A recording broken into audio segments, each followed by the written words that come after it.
Halo semuanya, perkenalkan nama saya Arika Desiwati Arianja. Saya dari Universitas Matim Raja Ali Haji dari Prodi Pendidikan Biologi dengan NIM 230303059. Kali ini kita akan membahas tentang materi yang tidak kalah menarik. Kira-kira apa ya? Materi yang kita bahas kali ini ialah bagaimana kita mengenali motivasi belajar. Pada prinsipnya, sepanjang hidup manusia akan selalu menghadapi perjuangan, dan untuk dapat melalui setiap perjuangan dibutuhkan semangat atau motivasi. Motivasi adalah penggerak yang menimbulkan rasa ingin tahu, ingin bisa, ingin sukses, dan lain-lain. Nah, selama ini kita pasti pernah ingin melakukan sesuatu yang begitu kuat ingin kita dapatkan. Keinginan ini yang membuat kita melakukan sesuatu tindakan mencapai tujuan kita. Keinginan inilah yang disebut motivasi. Nah, sekarang coba kalian ingat, apakah motivasi terbesar kalian selama ini? Keinginan terbesar kalian dalam mencapai hal tersebut. Apakah itu menginginkan benda tertentu atau menginginkan sesuatu keahlian tertentu? Itulah yang disebut motivasi. Lalu bagaimana dengan motivasi belajar? Pengertian motivasi belajar merupakan keseluruhan daya penggerak dalam diri seseorang yang akan menimbulkan kegiatan belajar dan memberikan arah pada kegiatan belajar. Jadi, motivasi belajar adalah keinginan atau hasrat melakukan sesuatu untuk menjadi lebih mengetahui, lebih bisa, lebih mendapatkan manfaat dari sebelumnya. Ada sebuah cerita pengalaman dari anak yang bernama Roni. Roni mempunyai kegemaran main gitar. Ia ingin sekali memiliki gitar, tetapi uang tabungannya belum cukup.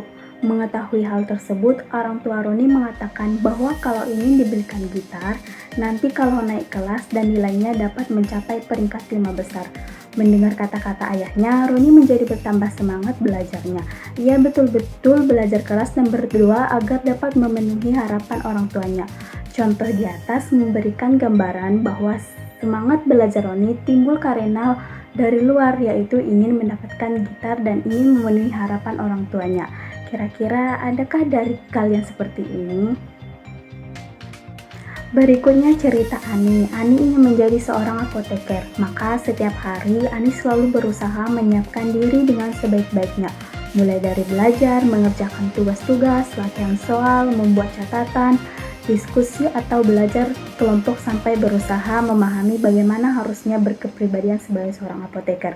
Di samping itu, Ani selalu rajin beribadah. Karena kerja kerasnya itu, maka Ani selalu mendapatkan peringkat terbaik di sekolahnya. Apabila kita perhatikan, maka diambil kesimpulan bahwa karena keinginan yang kuat, Ani mendapat motivasi dirinya dalam belajar.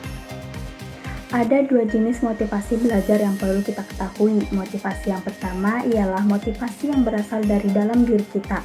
Artinya, adanya kemauan yang kuat, usaha yang gigih, niat dan keyakinan yang kuat untuk mencapai apa yang kita cita-citakan disertai doa dan ibadah yang rajin.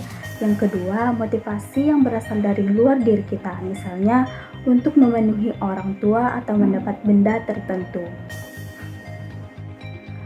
Ada beberapa faktor meningkatkan motivasi belajar. Yang pertama, setiap usaha belajar perlu ditetapkan niat dan tujuan yang jelas. Yang kedua, mempunyai rencana masa depan. Yang ketiga, merencanakan kegiatan belajar sebaik-baiknya. Yang keempat, memahami setiap hambatan yang dihadapi dalam belajar. Yang kelima, mau menerima masukan dari orang lain. Dan yang paling penting, berdoa untuk keberhasilan. Berdasarkan penjelasan tadi, sudahkah kalian menemukan motivasi belajar kalian sekarang?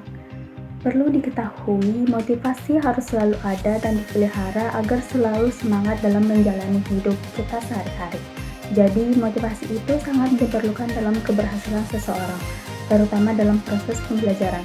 Demikian materi kita tentang motivasi belajar. Kiranya kita selalu semangat dan bermotivasi dalam mencapai tujuan kita masing-masing.